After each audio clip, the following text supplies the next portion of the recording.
तो दोस्तों हमारा फर्स्ट चैप्टर यहाँ ही कंप्लीट हुआ। अगली वीडियो में फिर इस्तेमाल करेंगे यही वर्डिंग इसके चैप्टर 2 में। तो हेलो दोस्तों, कैसे आप लोग? आई होप आप लोग ठीक होंगे। तो दोस्तों इस वीडियो में आप लोगों को बहुत बहुत स्वागत है। माय नेम इज राम बाबू सोनी। तो दोस्तों आज हम लोग पढ़ेंगे रैपिडेक्स इंग्लिश स्पीकिंग कोर्स का चैप्टर 2। तो आज हम पढ़ेंगे चैप्टर 2 में अंग्रेजी में शिष्टाचार।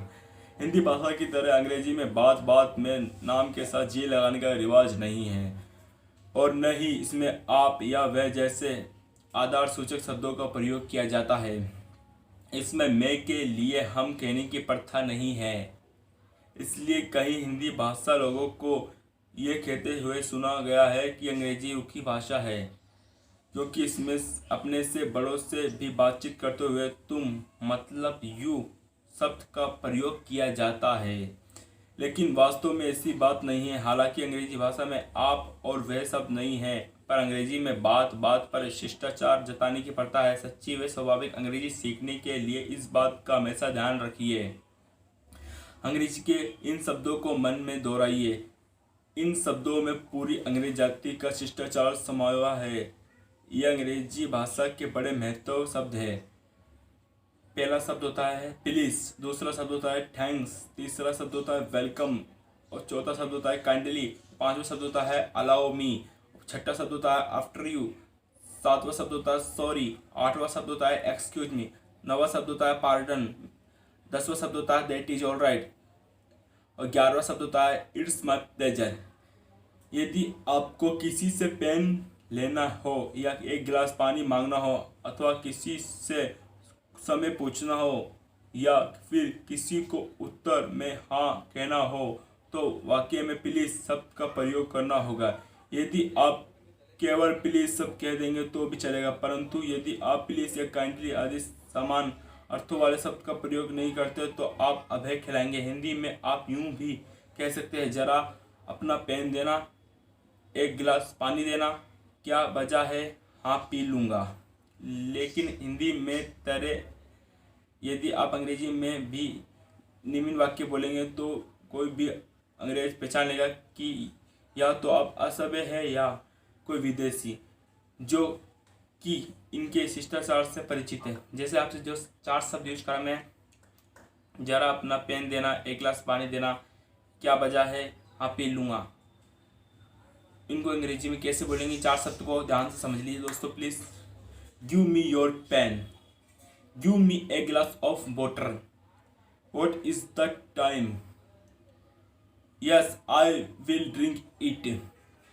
और यदि आप ये कहेंगे may I have your pen please, I have a glass of water please, time please, yes please. या यदि आप इन वाक्यों को इस प्रकार भी कहेंगे तो भी ये समझा जाएगा कि आप सभ्य हैं, मतलब आप जेंटलमैन और संस्कारी घर के हैं। मे आई बोरो योर पेन प्लीज, मे आई बोरो मतलब आप कोई चीज़ लेके यूज करके इसको वापस देने वाला हो तो बोरो यूज करते हैं उसमें, है ना। Give me a glass of water please, what is the time please.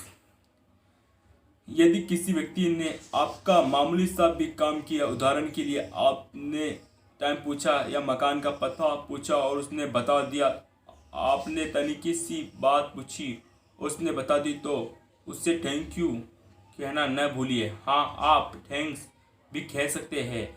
यदि आप अधिक एहसान प्रकट करना चाहें तो ये कह सकते हैं मैनी मैनी थैंक यू या थैंक यू वेरी मच, है ना।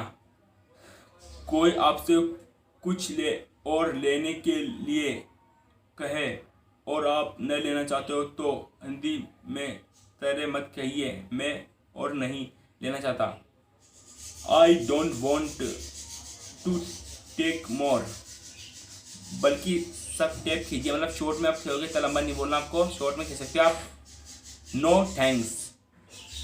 आपने किसी का छोटा सा काम किया और बदले में उसने आपको कहा थैंक यू, तो अंग्रेजी में बात यहीं पर ख़त्म नहीं हो जाती। यदि आप थैंक यू सुनकर चुप रहे तो आप असभ्य या घमंडी कहलाएंगे।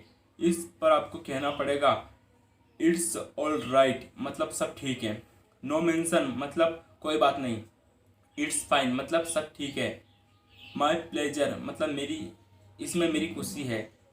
वेलकम या यू आर वेलकम, ऐसी को तकलीफ और दे ना।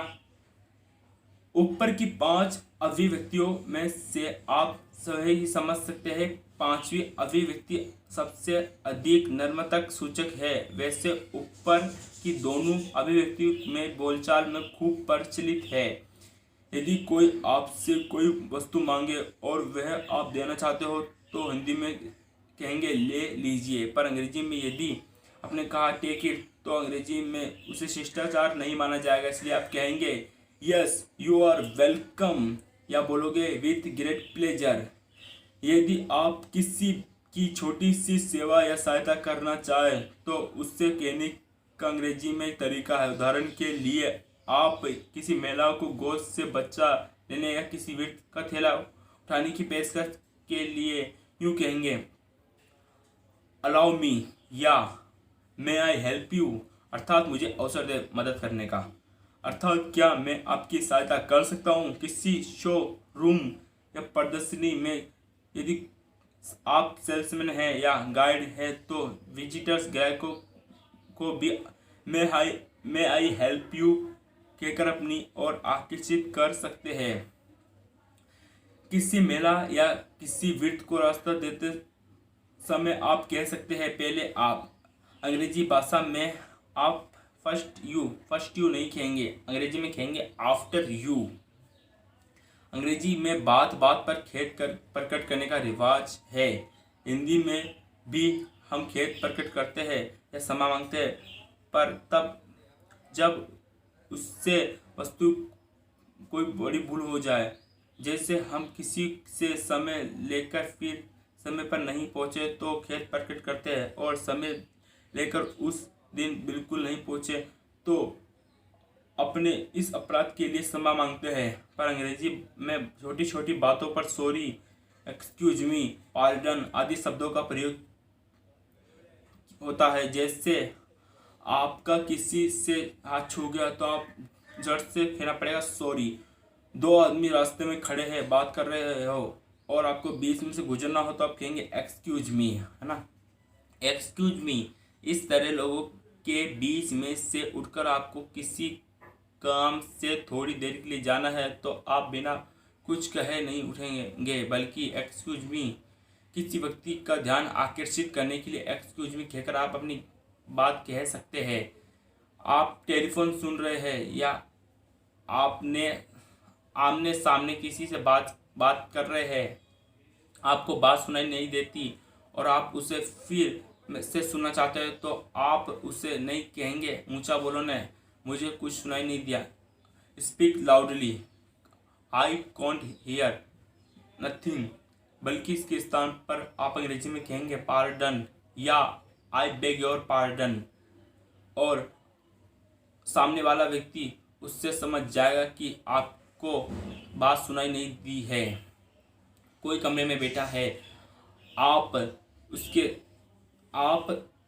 उसके मकान पर उससे मिलने गए तो बिना सूचना दिए या आज्ञा दिए आपको अंदर दाखिल नहीं होना चाहिए, बल्कि अंग्रेजी में आप उस